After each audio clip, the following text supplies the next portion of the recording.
첫 번째 오늘 메시지는 메시아는 고난을 받는다는 건데요. 4절 말씀 보시면 끝에 보시면 고난을 당한다 하였노라는 말씀이 있어요. 메시아는 우리의 기대와 다르게 이 땅에 오셨을 때 고난을 받으셨어요. 그래서 여러분 살아가시면서 좀 어려움을 만났을 때, 또 뜻대로 안 됐을 때, 또 좀 하던 일이 잘 안 됐을 때, 여러분 너무 이렇게 낙심하지 마시고요. 진짜 하나님의 사람은 이 땅에 살면서 고난을 당하게 되어 있어요. 그러니까 우리는 다 잘 되는 걸 바라지만, 근데 살면서 좀 안 좋은 일을 만났다든지 또는 하는 일이 잘 안 됐다든지 그럴 때 내가 지금 믿음의 길을 가고 있다 이렇게 생각하시면 돼요. 그래서 여러분 절대 우리는 살아가면서 예수 믿으면서 어려움이 오거나 또 하던 일이 잘 안 됐을 때 절대 여러분 거기서 절망하시면 안 돼요. 메시아도 고난 당하셨고, 그럼 믿음의 길을 간다는 것은 이 세상에서 너무 이렇게 다 잘 되고 좋은 일만 생기는 것이 아니고, 오히려 안 좋은 일이 생기고 또 내 어떤 삶 속에서, 내 가정 속에서 또 어려움도 있게 되고, 그런 것을 믿음으로 이겨나가는 것인 줄 믿습니다. 그게 믿음이에요. 그래서 메시아가 오셨을 때 이사야는 이제 주님 오시기 전에 800년 전에 예언했던 말씀인데요, 이 말씀이 그대로 이루어졌어요. 먼저 한번 보시면 2절 한번 읽어보겠습니다. 그는 주 앞에서 자란 나귀를 연한 순 같고 마른 땅에서 나온 뿌리 같아서 고운 모양도 없고 풍채도 없은즉 우리가 보기에 흠모할 만한 아름다운 것이 없도다. 근데 메시아라고 하면 딱 봤을 때 저분이 메시아셔, 저분은 예수님이셔, 이렇게 좀 겉모습이 좀 이렇게 매력적으로 또 이렇게 볼품이 있어 보일 거로 생각했는데 완전 반대였다는 거예요. 그래서 예수님을 딱 봤을 때 왜 이렇게 볼품이 없으시지? 저분이 진짜 예수님 맞으셔? 그렇게 생각이 들 정도로 예수님은 매력적이지 않으셨어요. 그리고 아름다운 것이 없었다는, 볼품이 없으셨어요. 요즘 우리 시대는 참 이 외모가 굉장히 이렇게 좀 중시되는 시대잖아요. 하지만 이 시대는 외모를 무시할 수 없는 시대예요. 그 사람들이 이렇게 자신을 가꾸기도 하고 또 얼굴에 대해서 신경 쓰기도 하고 옷에 대해서 굉장히 신경 쓰는 시대인데요. 근데 그런 관점에서 보면 예수님은 이건 외모 자체가 말도 안 된다는 거예요. 그럼 너무 우리가 살아가면서 사람을 너무 외모로 이렇게 보시면 안 돼요. 너무 겉모습만 가지고 그 사람을 평가하면 안 돼요. 그러니까 예수님 자체가 볼품이 없으셨어요. 3절 말씀 보시면 그는 멸시를 받아 사람들에게 버림받았으며 강고를 많이 겪었으며 질고를 아는 자라. 그러니까 예수님의 공생의 시작은 어떻게 보면 거절로 시작됐어요. 그러니까 예수님이 오셨을 때 환영하지 않으셨어요. 여러분과 저도 예수를 믿고 좋은 일을 하고 헌신을 하지만 그 사람들이 좋아하는 게 아니에요. 환영을 받으려고 하면 안 돼요. 그러니까 하나님의 길을 간다는 것은 고생길이고 그 길은 고난의 길이지, 절대 여러분 이 믿음의 길이 막 사람들이 막 환영하고 내 믿음을 막 좋아하고 너무 그런 걸 기대하면은 우리의 믿음은 그냥 금방 낙심할 수 있고 또 어려움을 당하면은 또 굉장히 절망할 수 있고 그럴 수 있어요. 근데 메시아이신 주님은 거절로 시작했고 멸시를 받으셨고 그리고 십자가에서 큰 고난을 당하셨음을 꼭 기억하셔야 돼요. 여러분, 사람들이 가장 견디기 어려운 것이 뭐냐고 물어보면요, 무시당했을 때라고 해요. 무시당했을 때. 특히 우리 한국 사람들은 유교적인 게 이렇게 좀 몸에 좀 배어 있거든요. 그래서 어린 아이가 인사를 안 한다든지, 또 교회에서 나보다 좀 후배인데 나보다 나이가 어린데 나이가 인사를 안 한다 그러면 그냥 기분 나빠할 때 있으시잖아요. 여러분, 너무 더 기분 나빠하시면 안 돼요. 내가 먼저 이렇게 좀 아는 체 할 수도 있는 거고, 내가 먼저 이렇게 인사할 수 있는 건데, 근데 때로는 집에서도 또 자녀라든가 배우자가 집에 들어왔는데 또 너무 이렇게 가장이 들어왔는데, 남편이 들어왔는데 불러도 아무 대답이 없다든지, 그럼 여러분 어떻습니까? 마음에서 이렇게 좀 화가 날 때가 있잖아요. 괜히 막 이렇게 짜증이 나고 내가 들어왔는데 자녀들이 뭐 아는 체도 안 하고, 사람은 본성상 이렇게 무시당한다고 했을 때는 굉장한 이렇게 좀 기분이 나쁘다고 해요.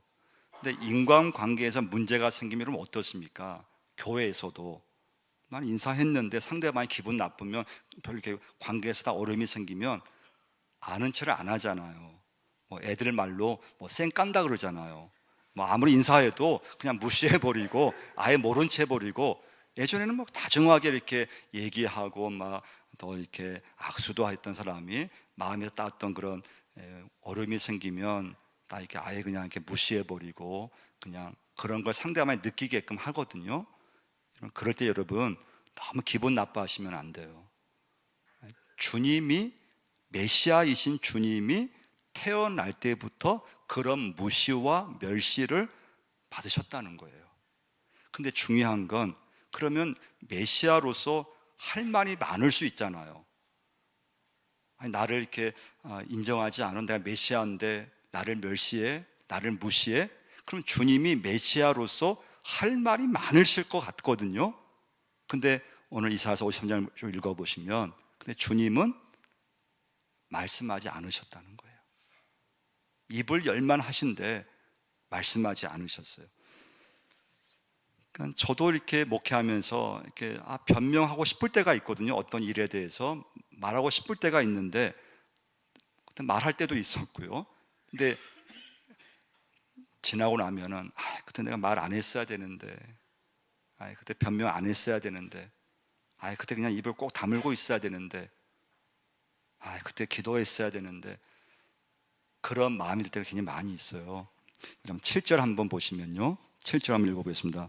그가 곤욕을 당하여 괴로울 때에도 그의 입을 열지 아니하였으며 마치 도수장으로 끌려가는 어린 양과 털 깎는 자 앞에서 잠잠한 양같이 그의 입을 열지 아니하였도다.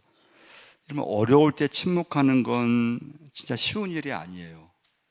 변명하고 싶은데 변명하지 않고 기다리는 거 쉽지 않아요. 근데 예수님은 그렇게 하셨다는 거예요. 불평하지 않으셨어요. 반응하지 않으셨어요. 자, 이것을 뭐라고 하는가 하면요, 메시아적 성품이라고 해요. 이런 주님의 모습을 메시아적 성품, 메시아적 믿음이라고 해요. 지금 세상은 할 말이 많은 세상이에요. 지금 세상 사람들은요, 자기 할 말 있으면 다 하는 게 이 세상이에요. 자기 주장할 거 있으면 다 주장해야 되고, 자기 하여튼 뭘 말할 게 있으면 따질 거 있으면 막 따져야 되는 건 세상이에요. 근데 여러분, 우리나라가 정말 잘 되려고 하면은요, 메시아적 성품을 가진 국민들이 많아야 돼요. 그러니까 따질 거 다 따지고, 말하고 싶은 거 다 말하고, 주장할 거 다 주장하면 이 나라는 그냥 완전 풍지박산이에요. 근데 교회도 마찬가지예요. 여러분, 교회도요. 그럼 교회도 언제 교회가 은혜로운 교회가 될까요? 또 여러분 가정이 언제 가정이 좀 화목한 가정이 될 수 있을까요?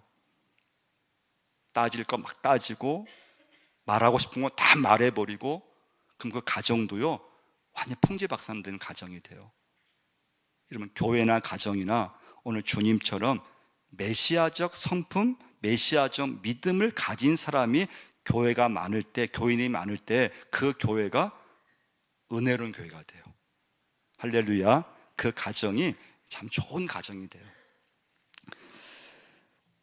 두 번째 메시지는요, 4절을 보시면 실로라는 단어가 나와요. 그는 실로 우리의 질고를 지고, 이 실로라는 단어는 무엇인가 하면요, 그럼 왜 죄 없인 예수님께서 십자가에서 왜 죽으셨을까? 왜 예수님이 십자가에서 이렇게 큰 고난을 받으셔야 했나? 그 이유가 실로예요. 실로.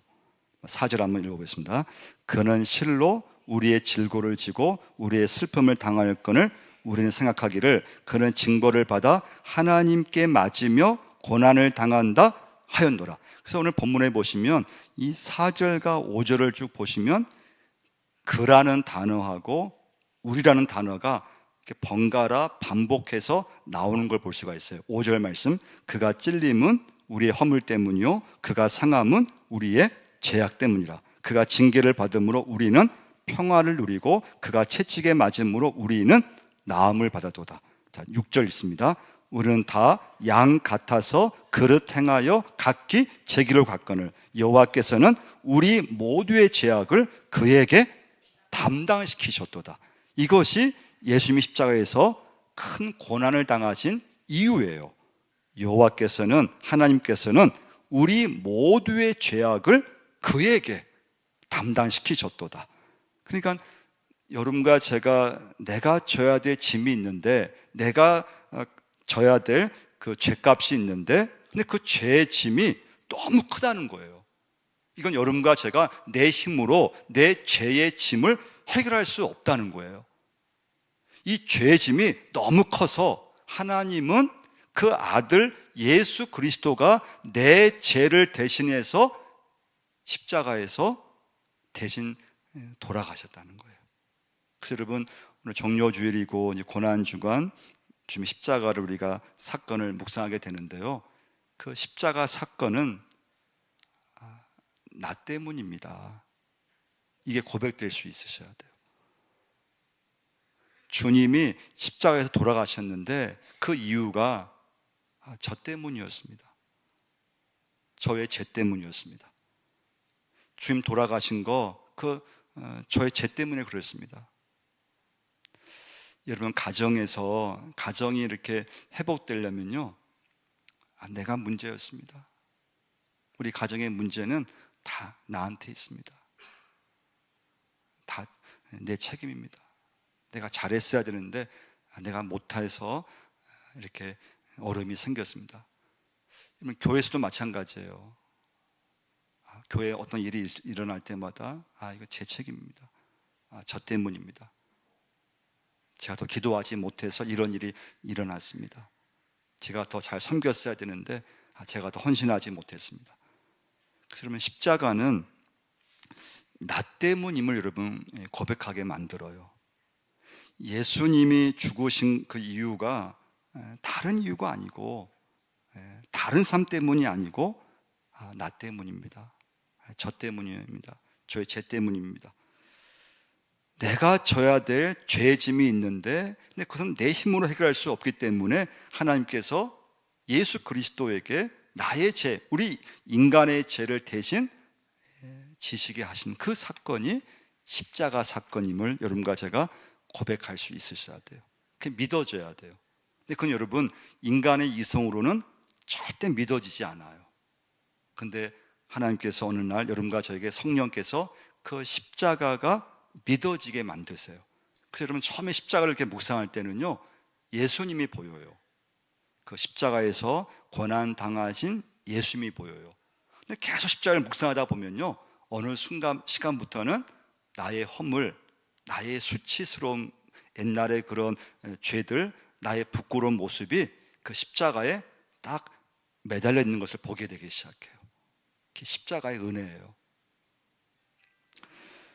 2025년 전 주님의 십자가는 여러분과 저에게 나의 십자가로 이게 연결돼야 돼요.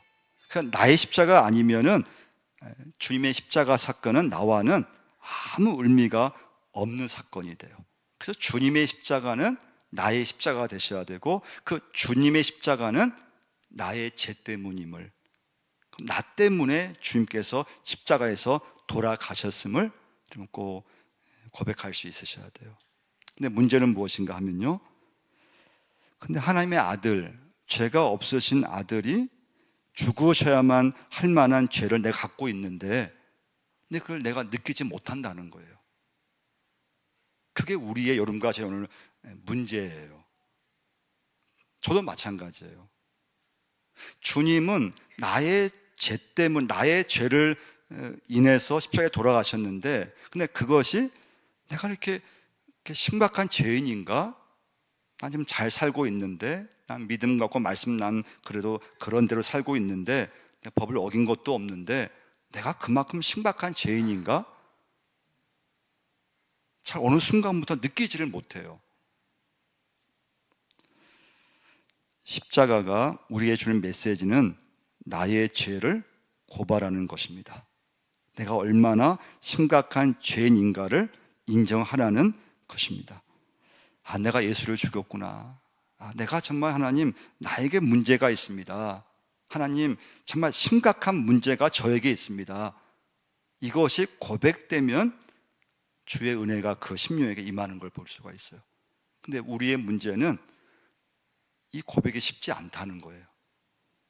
내가 그래도 괜찮은 사람이지, 내가 이 정도 예수 믿고 내가 이 정도 헌신도 하고 나 괜찮아, 나는 의인이야, 나는 좋은 직분자고, 문제가 있다면 다른 사람에게 문제가 있고 저 교인이 문제가 있고 저 사람이 문제이지, 저 사람 때문에 교회도 어려운 거고 질서도 없어지는 거지, 나는 다 잘해왔는데, 그런 생각이 은연중에 여러분과 저에게 임하게 된다는 거예요.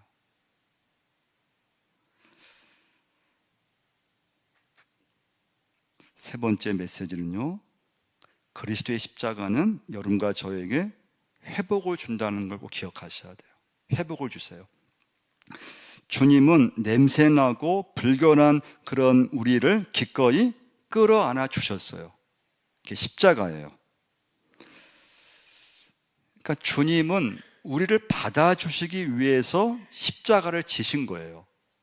근데 이제 우리는 다른 사람의 죄에 대해서는 정말 민감해요. 다른 사람의 잘못한 거 우리는 정말 잘 지적도 하고 너무 잘 눈에 들어와요. 근데 문제는 나의 죄에 대해서는 잘 안 보인다는 거예요. 그리고 나에 대해서는 너무 관대해요. 뭐 그럴 수 있지, 뭐 나의 죄에 대해서는 그냥 넘어갈 때가 많아요. 근데 신기하게도 다른 사람이 잘못한 거, 다른 사람이 실수한 거, 다른 사람이 좀 이렇게 좀 죄를 지은 거는 그냥 너무 예리할 정도로 정확하고 잘 지적도 하고 그걸 잘 또 이렇게 잡아내요. 예수님 당시에 가늠하다 붙잡힌 여자가 있었어요. 율법에 의하면 돌로 쳐서 죽여야 돼요. 사람들이 그 여자를 예수님 앞에 데리고 왔어요. 사람들이 막 흥분해 있고 돌로 막 던질 이런 상황이에요. 아무도 그 여자에 대해서 관대한 사람은 아무도 없었어요. 오직 한 분, 예수님만이 그 여자에 대해서 관대하게 말씀을 하셨어요. 너희 중에 죄 없는 자가 돌을 던지라고 했을 때 그 사람들이 하나씩 하나씩 흩어지기 시작했어요.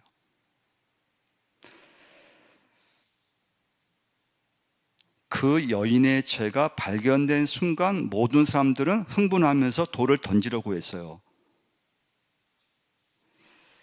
그러니까 여러분과 저는, 우리는 이 시대는 다른 사람의 죄에 대해서는 많은 사람들이 거기를 막 흥분해하고 다른 사람의 죄에 대해서 잘 지적도 하고 하는데, 문제는 그럼 그만하게 그 정도 흥분할 정도로 나의 죄에 대해서 이렇게 흥분하냐 이거예요. 내가 잘못한 것에 대해서 그렇게 막 나를 지적하고 나의 그런 실수를 막 때로 막 흥분해하고, 그렇지 않다는 거예요. 그러니까 내 안의 죄를 우리는 보지 못한다고 하는 거예요. 이게 죄인의 특징이에요.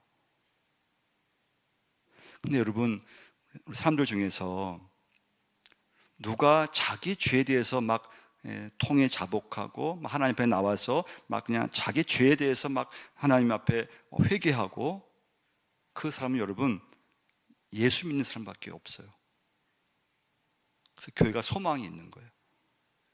여러분, 예수 믿는 사람만이 자기가 어떤 죄에 대해서, 또 부끄러운 자기의 어떤 과거에 대해서 하나님 앞에 막 통회하고 막 기도하고 막 회개하잖아요. 근데 어느 순간 그런 내 안의 죄에 대해서 막 민감하고 회개하고 막 했는데, 어느 시간부터 그런 나의 회개가 사라지기 시작했다는 거예요. 없어요. 주님이 십자가에서 내 죄 때문에 돌아가실 만큼 나는 심각한 죄인이고 심각한 그런 주의 자녀인데, 근데 우리는, 여러분과 저는 속을 못 봐서 그런 거죠. 여러분이 저의 속을 못 보고 그냥 겉에서 이제 좋은 모습만 보니까 때로 이렇게 설교를 해도 그걸 받아줄 수 있는 거고요. 근데 여러분이 만약에 저의 속마음을 다 이렇게 안다고 하면, 또 저도 여러분의 속마음을 다 봤다고 하면 이 자리에 서로 앉아 있을 수가 없어요. 근데 그게 감추어지고 또 그냥 모르게 넘어가고 그냥 겉에 우리 모습으로 또 교회에서 좋은 모습으로만 만나서 하니까 그냥 우리가 서로 예배도 하고 서로 설교도 하고 하는 것이죠. 저나 여러분이나 살아오면서 나의 과거, 나의 그런 허물, 나의 수치로운 모습들, 나의 속마음 그걸 다 끄집어낸다면 여러분 누구도 이 자리에 앉아 있을 수가 없어요. 근데 우리는 나도 모르게 내가 의인인 것처럼 자꾸 생각이 된다는 거예요. 내 안에 엄청난 죄가 있고 또 내가 살아가면서 말씀에 불순종한 게 한두 가지가 아닌데, 근데 거기에 대해서 이렇게 민감하지 않고 그냥 넘어갈 때가 많고, 근데 남의 죄에 대해서는 정확히 지적을 하고 할 말이 많은 거예요. 그럼 다윗이 남의 아내를 이렇게 빼앗았죠. 그리고 충신이 신하였던 우리야를 가장 전쟁이 치열한 곳에 일부러 보내가지고 거기서 죽게 만들었어요. 그러면 다윗이 대단한 믿음의 사람이에요. 근데 그때는요, 다윗이 자기가 한 그것이 죄라고 인식하지를 못했어요. 그 1년간 완전 범죄로 지나갔어요. 아무런 꺼리낌이 없었다는 거예요. 아무런 죄책감이 없었어요. 그런데 1년 딱 후에 나단 선지자가 다윗의 죄를 지적했을 때, 그때 다윗이 정말 통해 자복을 하죠. 회개를 해요.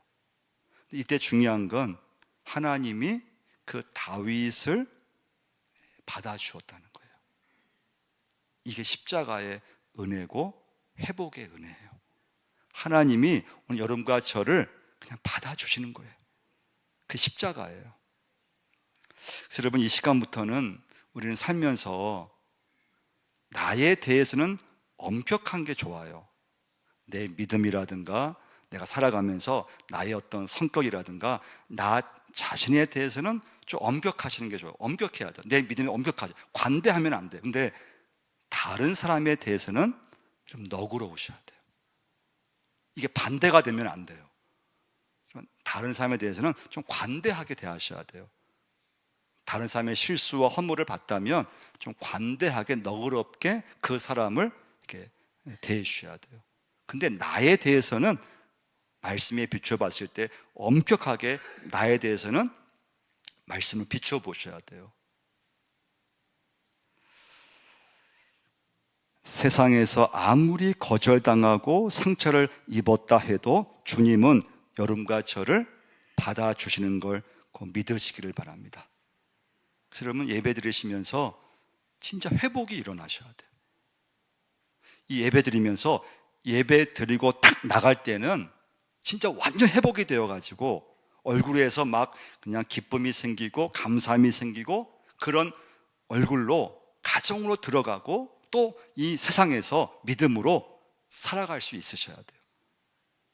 예배하기 전에는 근심도 있고 막 절망도 있고 낙심도 있고 기분도 나빴다면 예배 드리면서 그 십자가에서 나를 받아주시는 그 예수 그리스도 하나님을 만남을 통해서 그 예배가 딱 끝나고 났을 때 마음이 회복되셔야 되고 그 회복된 마음이 가정으로 돌아가셔야 돼요. 그래서 가정이 회복되셔야 돼요.